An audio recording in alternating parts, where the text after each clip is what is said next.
This is an explanatory video of a public space within the Duncan of Jordanstone College of Art and Design, DJ-CAD in Dundee, designed by Rebecca Murgett. The project is called Campus and the brief asks to transform a ground floor canteen exclusively used by students into an open public place for citizens to engage with academics and students. Dundee is the fourth biggest city in Scotland with a population of about 150,000 inhabitants. The city has a long history of industrialization which has risen and fallen. With the collapse of the jute industry in the early 20th century, the level of unemployment rose in excess of the national average. Nowadays, Dundee is still recovering from this impact, recently with a $1 billion investment to regenerate the waterfront. This is part of a project to highlight Dundee as an important city of all aspects of design.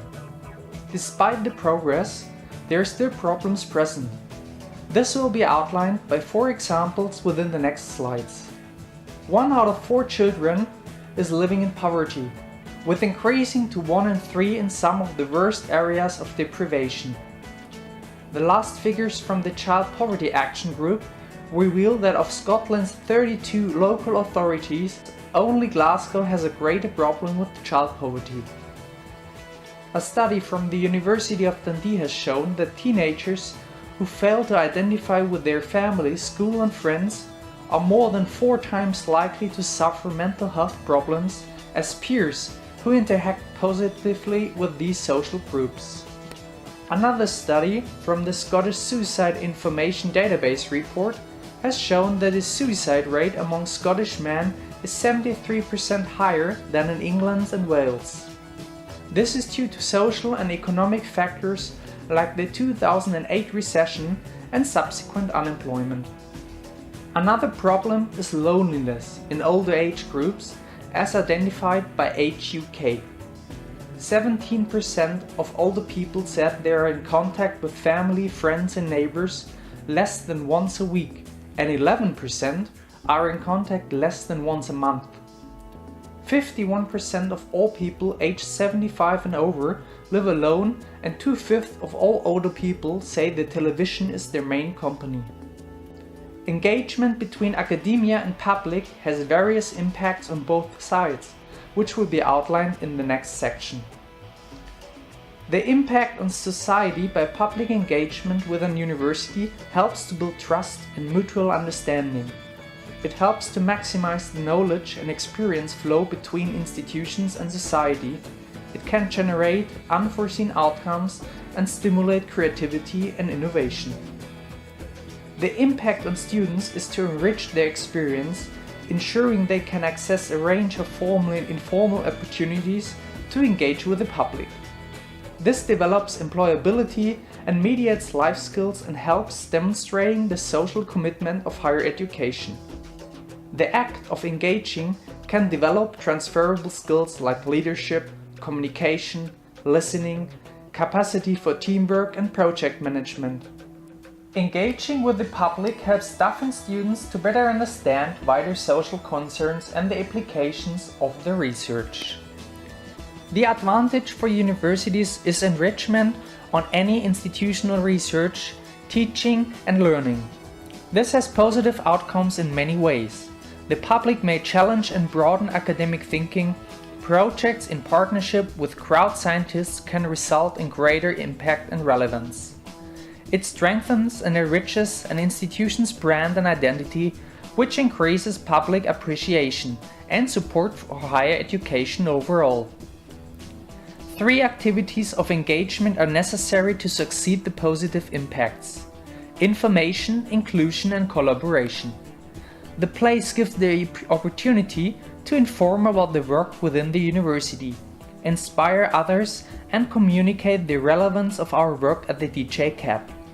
This shouldn't be a one-way process. It may initiate a further interaction, but listening to and responding sensitively to the interests, concerns and insight of the public is essential. Including insights and feedback are actively sought and used to inform the work the art school does, the plans they make and service they deliver, like public meetings, discussions and events.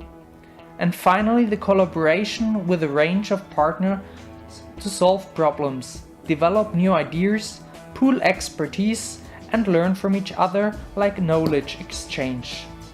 It is easier to gain an understanding of the room, which has to be remodeled by using sketches of the space. For a successful design, I had to consider all opportunities and versatility to fit the interior the best way possible. This is important because all space is needed to enhance the experience of the people. The room has a couple of angle columns and non-removable walls, which have to be considered in the final design. The room has a height of 3.5 meters and 35 skylights, which are important as a light source. The main inspiration came from the golden section. It combines the symmetry with the asymmetry. The unity of the proportions give the image of perfection and lets us feel the asymmetry harmonious.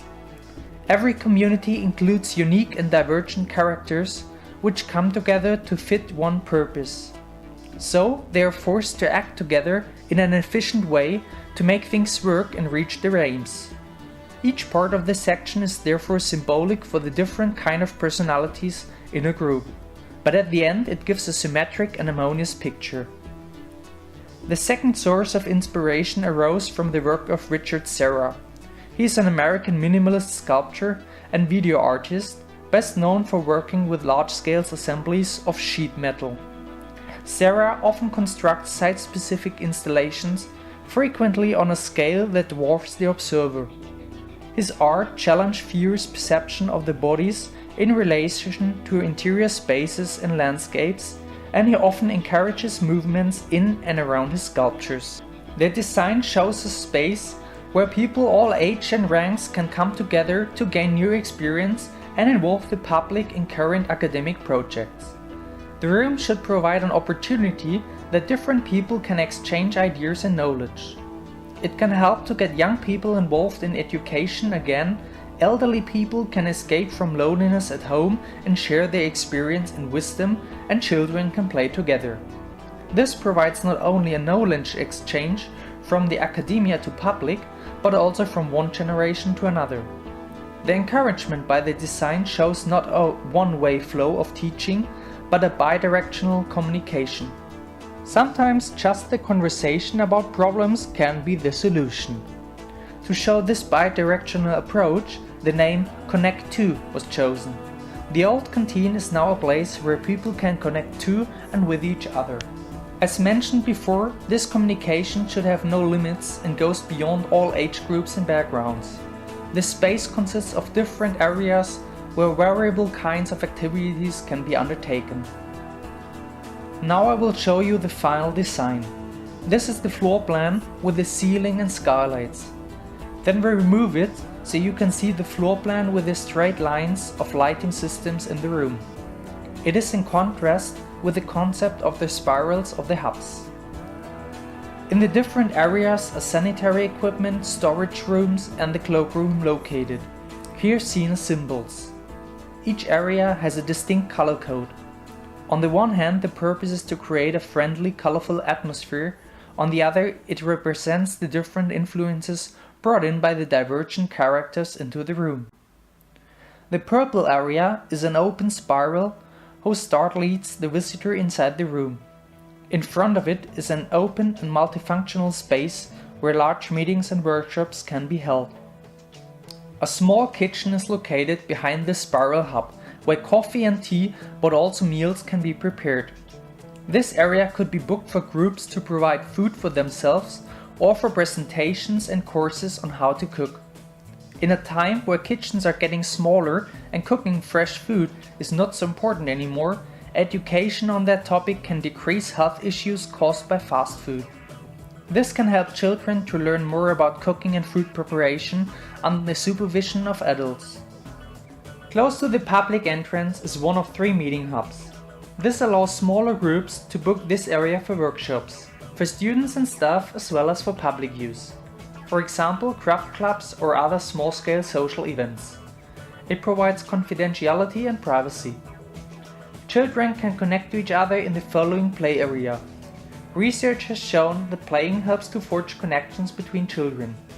It allows them to learn essential skills, for example, how to share, to negotiate and resolve conflicts, and to learn self-advocacy skills if necessary. Now you can see another area where meetings can be held, but it also could be used to meet friends and chat in a relaxed environment. The area facing out to the garden can be booked for workshops as well. From there you can see the Crawford building with its large windows. This allows visitors to watch students working in their studio and workshop. It also gives the possibility of an inside look of students' everyday life. The garden provides a small space to get fresh air and relax outside when the weather is nice. The materials used for the spaces are made strong and robust, and they have to face an everyday use. The kitchen area is made of stainless steel, which provides a stable and hygienic working area. For the frame of the spiral hubs also stainless steel is used, but the children play area is covered in silver painted foam for safety reasons. The floor in the play area consists of rubber playground tiles. The tiles are laid onto a prepared concrete base. The rest of the flooring is beechwood parquet. Beechwood is a hardwood and therefore robust. Beech has a nice red color and stays in a contrast to the lightly polished concert floor. The spirals are made of colored acrylic glass in a stainless steel frame. The acrylic windows allow a look inside the hubs so people can immediately see if it is occupied. The furniture exists of round tables and matching chairs designed by Anderson. It is made of high quality material, mostly hard plastic and oak wood. The design is not too intrusive and can be adjusted and arranged by the visitors. The round table is especially designed for larger groups of equal partners and facilitates collegiality and teamwork.